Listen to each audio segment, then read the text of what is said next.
Hello everyone, welcome to the Stealing Insight YouTube channel. I'm having this question on the screen in which we have been requested to evaluate what to get for this question. Now, one thing you need to bear at the back of your mind is that there are many tricky things to this question, though very simple, but you need to be conscious of those tricks there.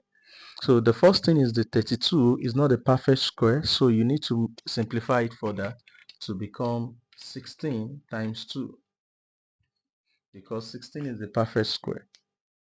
Okay, now for the root 2 plus root 2 plus root 2 plus root 2, it's just like saying x plus x plus x plus x. This should give us 4x, is that not? So that's just the same way you need to solve this, because of it's not a multiplication sign that is in between, so it's going to be 4 root 2, because you're having this plus this. The coefficient of these two is 1 plus 1 3 plus this, that's 4. Now, when you solve this, you're going to be having 4 root 2 divided by 4 root 2, and the answer is 1. The answer to that question is 1. The next question that I also saw that I would love us to quickly solve,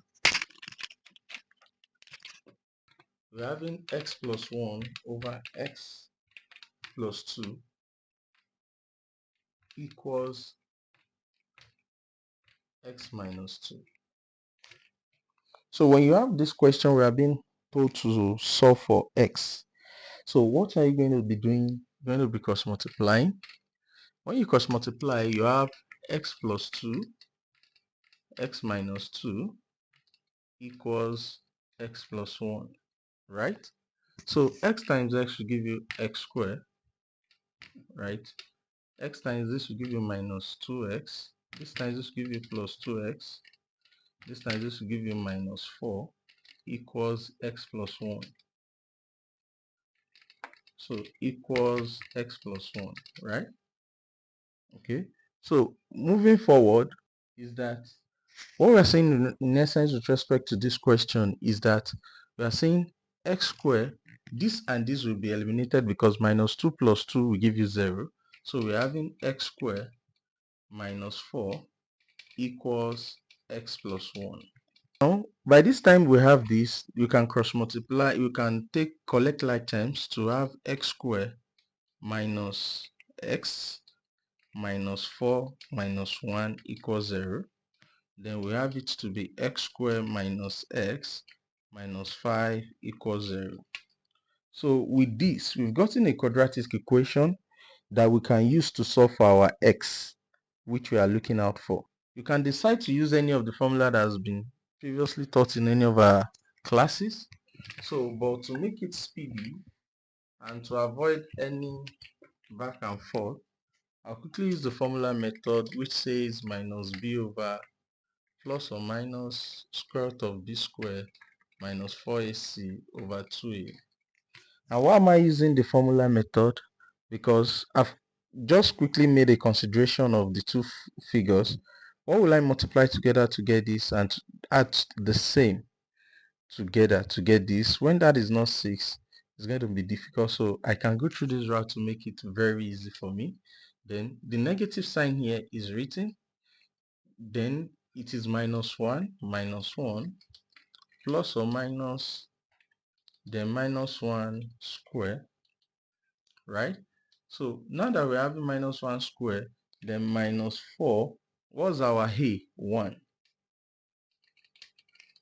So after our a is 1, then our c is what? Our c is minus 5. Then we're having minus 5 as our c. So now that we're having minus 5, please let me write this again for clarity's sake. So what we are seeing in essence is this. We're having x equals minus, then minus 1 plus or minus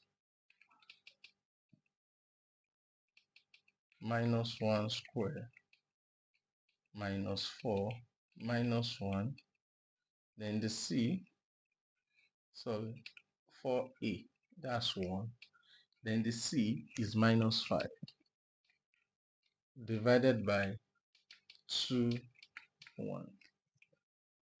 Minus times minus will give you plus. You have 1 plus or minus. Minus times minus will give you plus. So you're having this to be 1.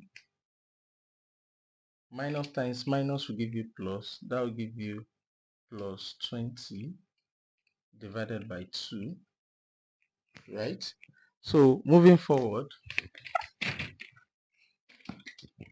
our x equals 1 plus or minus 21 over 2. So that's the answer to the question that was given. Thank you for listening from the Stealing Insight. I will say thank you. Please ensure to like, subscribe, and share with some other persons. And bye-bye.